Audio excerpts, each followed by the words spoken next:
My husband took me to dinner to humiliate me, but the woman at the next table was my divorce lawyer. Naomi scanned the elegant room, crystal glasses glinting under golden lights. Gerald sat across from her. Pressed suit, cold eyes. "Naomi, I want a divorce," he said calmly, like reading a contract. "And since you signed that prenup, you'll walk out of my life with nothing but the dress you're wearing." Naomi didn't blink. She simply glanced to the next table, where a woman in a black suit was pretending to study the menu. "Dahlia, would you like to join the conversation?" The woman's hand froze.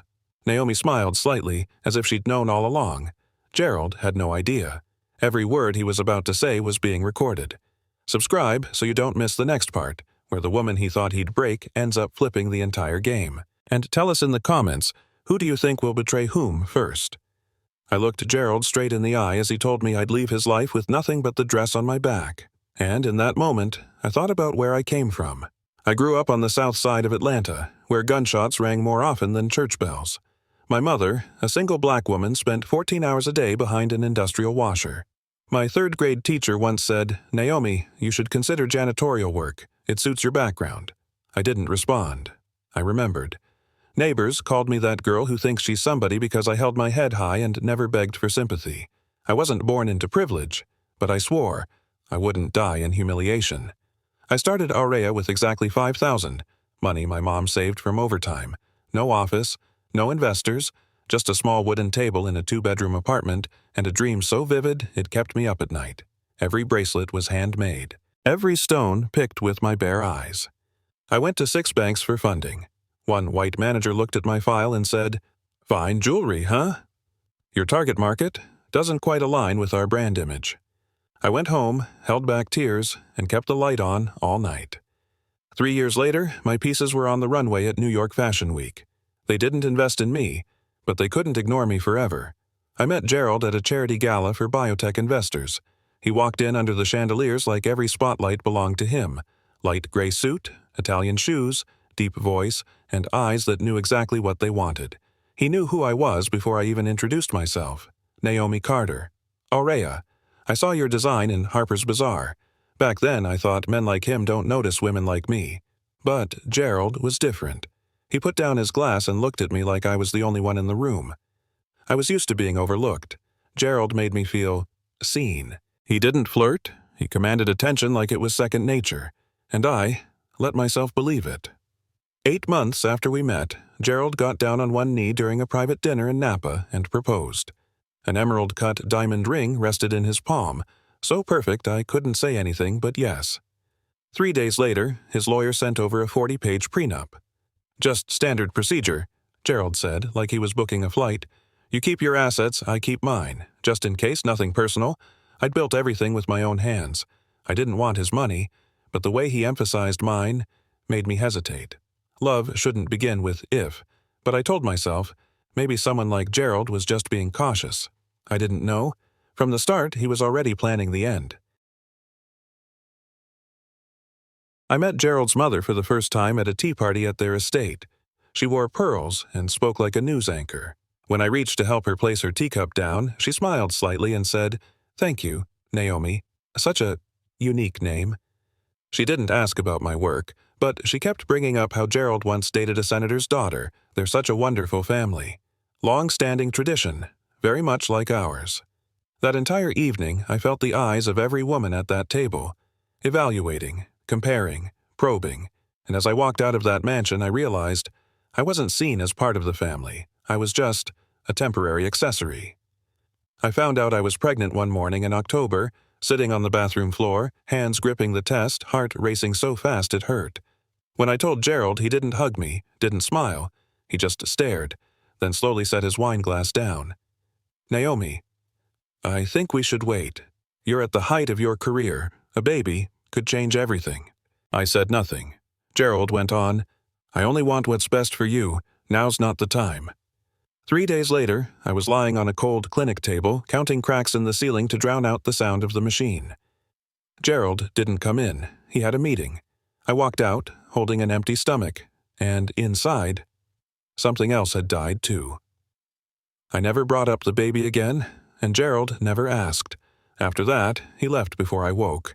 At night, he sat in his office, door closed, only a sliver of light cutting through like a blade. We ate dinner in silence. No more, "How was your day?" No more stolen glances across the table. I sat alone in my design room, sketches untouched for days. My body healed. But I didn't. Gerald's footsteps on the wooden floors used to mean presence. Now they sounded like someone leaving, bit by bit. I didn't recognize him anymore. But worse, I didn't recognize myself. One evening, after I sent off a new collection to a global brand, Gerald glanced at it and said, "Jewelry, huh? It's fine, but it's not something that really creates value." I looked up. He didn't look back, just poured another drink, eyes glued to the financial news. "What do you mean?" I asked. "I mean, you're good, but you make people look pretty. I save an entire industry." I gave a tired smile. He kept going. "Maybe it's time you scale back a bit. Focus more on being a wife, a mother, when the time's right." I nodded. But inside, something cracked. Not because of what he said, but because it came from the man who once called me the reason he believed in women. Gerald started coming home late. At first it was long meetings, then sudden trips. Some nights he didn't return at all, just a message. "Don't wait up." His phone was always face down, always locked. Every time it rang, he stepped out, whether we were eating, sleeping, or just sitting down. I used to ask, "What's your schedule this week?" He'd chuckle, never looking at me. "So packed, you wouldn't remember." I once knew every detail of his day. Now, I didn't know where he was in the mornings or which hotel he slept in last night. There was no hard proof, just a woman's instinct. And our intuition tends to be right, especially when it grows in the silence. I found the receipt in Gerald's coat pocket while doing laundry. One night at the Grand Solace Hotel, penthouse suite with a private terrace. The date on the receipt matched the day he said he was attending a conference in Houston. I opened his desk drawer. A small black velvet box was buried under stacks of files. Inside was a Cartier diamond bracelet. Brand new, tags still on. I had never received that gift. When I asked, Gerald shrugged. "It's for a partner's wife. Work-related. Don't overthink it." I didn't say a word. But that night, I lay with my back turned to the man beside me. And I knew I wasn't lying next to the same man anymore. What would you do in this moment? A. Confront him. B. Follow him. C. Pretend not to know. And set a trap? Leave your choice in the comments. 3 weeks later, I hired a private driver. Told no one. Asked Gerald nothing. I just followed. Friday, 6 p.m., he pulled up to a quaint Italian restaurant in West Village. I stayed in the car, watching through the tinted glass. He stepped out, straightened his collar, buttoned his jacket. 10 minutes later, she arrived. Black wavy hair, burgundy silk dress, heels glittering with gems. They didn't kiss, but he pulled out her chair, rested his hand on her waist as she stood, and he smiled. That smile I once thought was mine alone. I took one photo, then 3 more. Every angle, every touch. I didn't need her name. I'd seen her face in law journals. Dahlia Monroe, top-tier divorce attorney. And now, my husband's mistress. I began researching Dahlia Monroe. It wasn't hard. The media called her the Phantom of Prenups. She specialized in dismantling high-profile prenuptial agreements. Once helped a man's wife walk away from an 18-year marriage with nothing but her handbag. She lectured at international legal summits, published books, appeared on TV, always in sleek suits, always with a polite, closed-lip smile. But what chilled me most was the list of women she'd helped their husbands escape from. 3 of them had once been my clients. They disappeared from the industry, lost the brands that bore their names. I understood now. Gerald wasn't just cheating on me. He'd hired her to strip me of everything I'd ever built.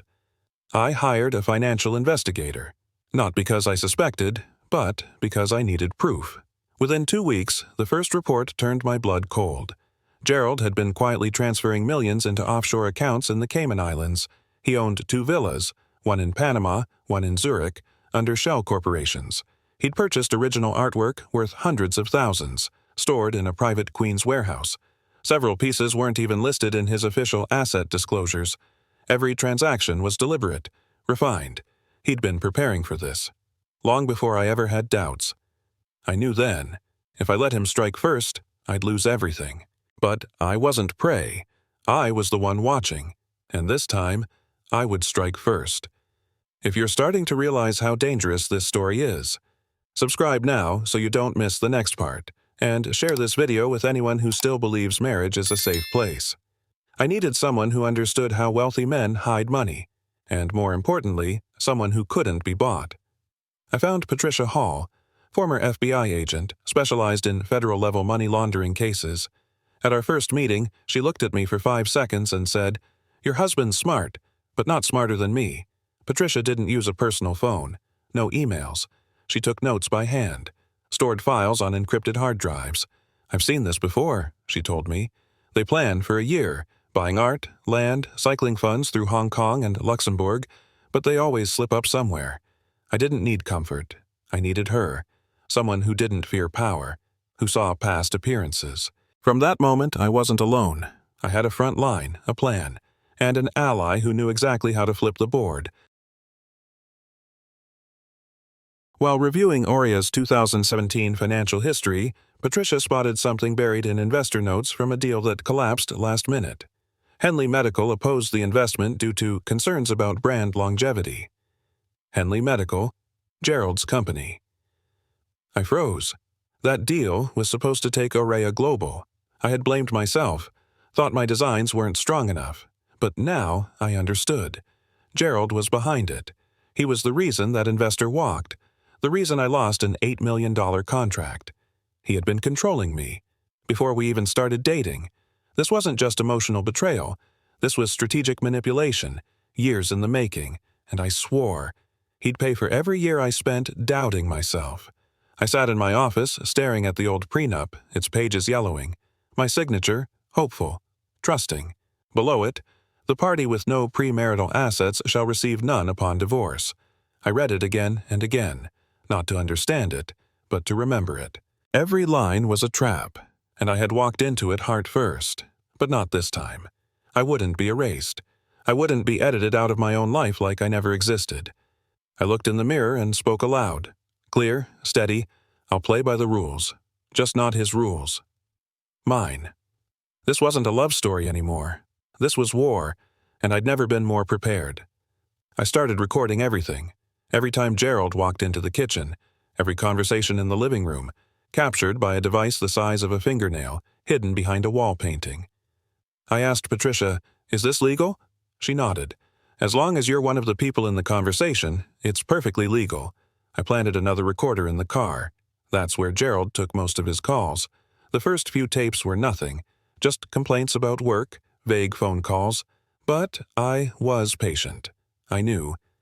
Men like Gerald only tell the truth when they think no one's listening, and when that day came, I'd have the evidence. Not to accuse him, but to end it. Not with tears, with the law. I didn't just want to expose Gerald, I wanted him to face legal consequences. Patricia said, "We need to take this federal, and the first agency to know should be the FTA." FTA, Financial Trade Authority. They'd taken down some of the wealthiest tax evaders in America. I gathered everything. Bank statements, property records, invoices for fine art. Every file marked, annotated. We submitted the case through a secure channel. 2 weeks later, I was summoned for a closed-door meeting with a senior auditor. He asked just one question. "Are you willing to testify?" I nodded.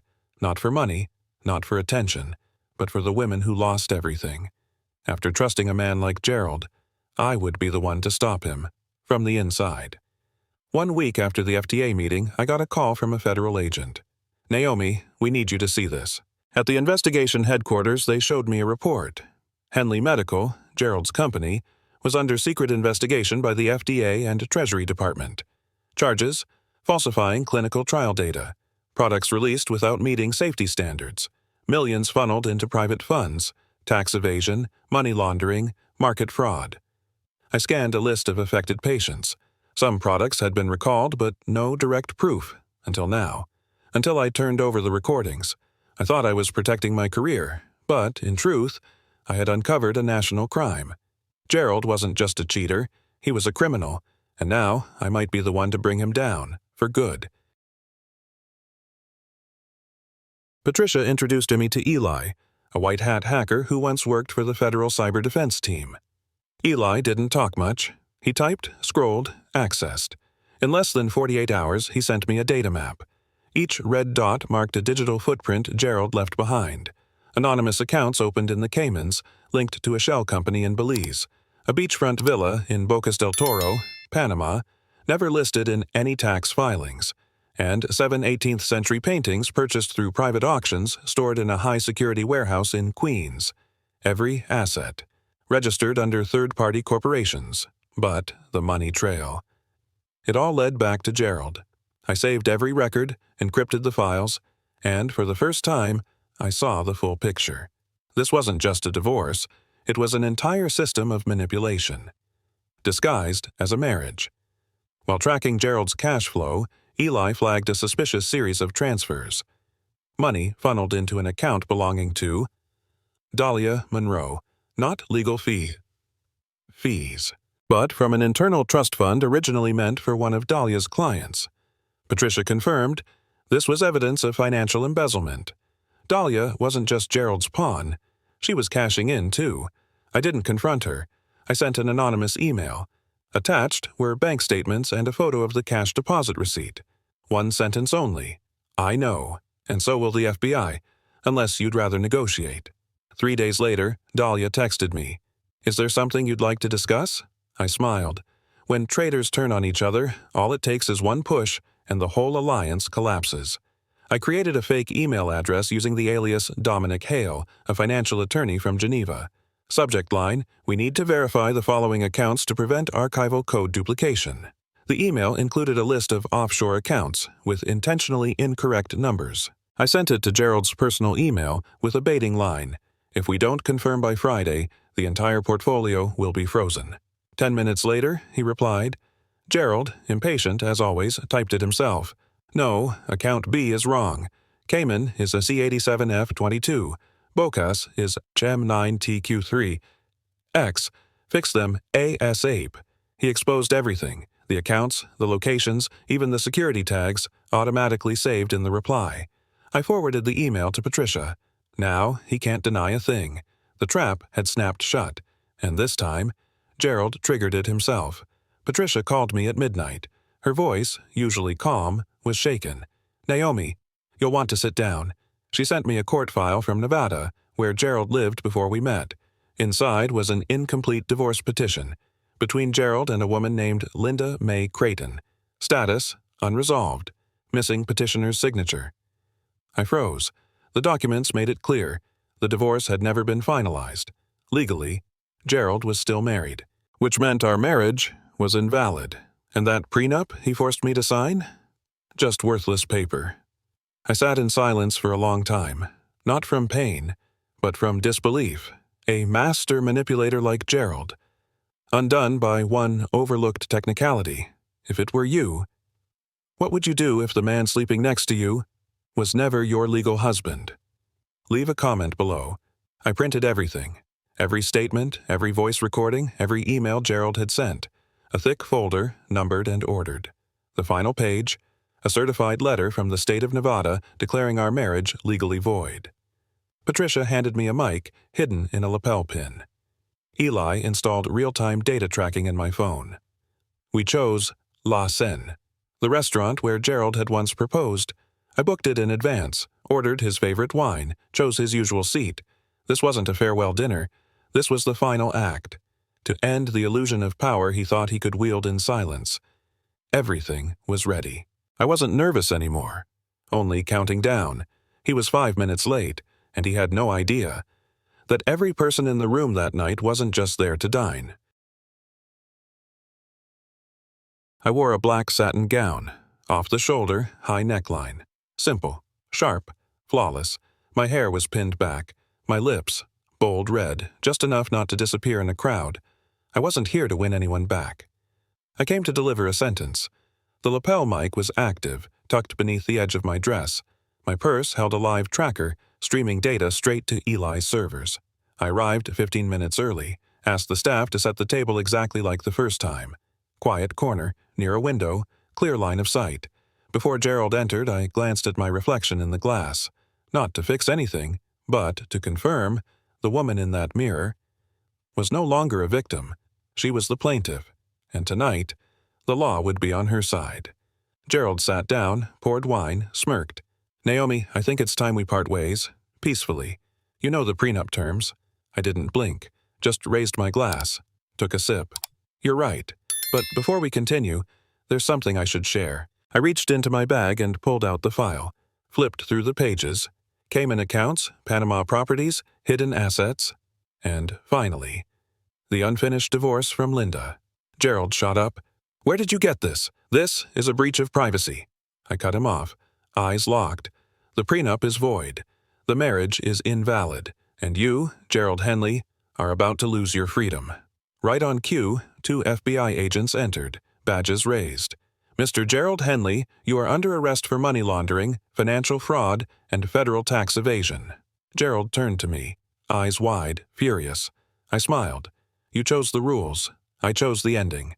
Gerald thrashed as the handcuffs locked, dozens of diners watching in stunned silence. But Dahlia? She was the one who panicked. She'd just entered when 2 other agents intercepted her. I'm a lawyer. You can't. Dahlia Monroe, you're under arrest for embezzlement, falsifying legal records, and conspiracy to launder funds. I stood.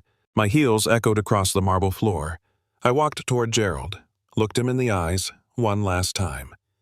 Then I spoke, slow and clear, tax fraud, pharma fraud, asset concealment, federal crimes, and bigamy. Dahlia collapsed into a chair, face pale as paper. Gerald said nothing. You once told me I'd walk away in this dress. Now look at you, walking out in prison orange. The entire restaurant was silent. Then, soft applause. I didn't smile. I just felt. Justice, finally, had a voice. 3 months later, federal court issued the sentence. Gerald Henley, 15 years in prison for tax evasion, money laundering, financial fraud, and bigamy. Assets seized. Pharmaceutical license revoked. All shares liquidated to fund restitution. Dahlia Monroe, permanently disbarred. 8 years in prison for embezzlement, document forgery, and criminal conspiracy. The verdict was read aloud in a packed courtroom. I sat in the front row, no makeup, no glam, just silence. Dahlia glanced back at me, pleading. I didn't respond. Gerald was escorted out, eyes hollow. No smug smile. No power. Everything they once used to manipulate others had become the reason they now stood condemned. And, for the first time in years, the world finally felt in order.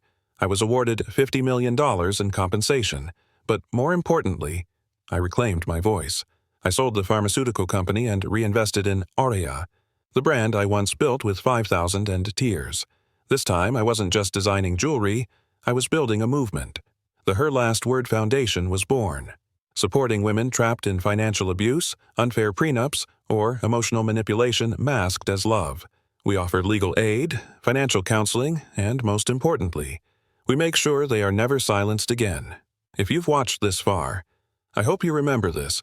No one is born to be controlled by money, and sometimes a victim can rewrite the ending, in her own words. If this story spoke to you, share it, subscribe, and leave a message for the women still fighting in silence. You are not alone, and your voice still matters.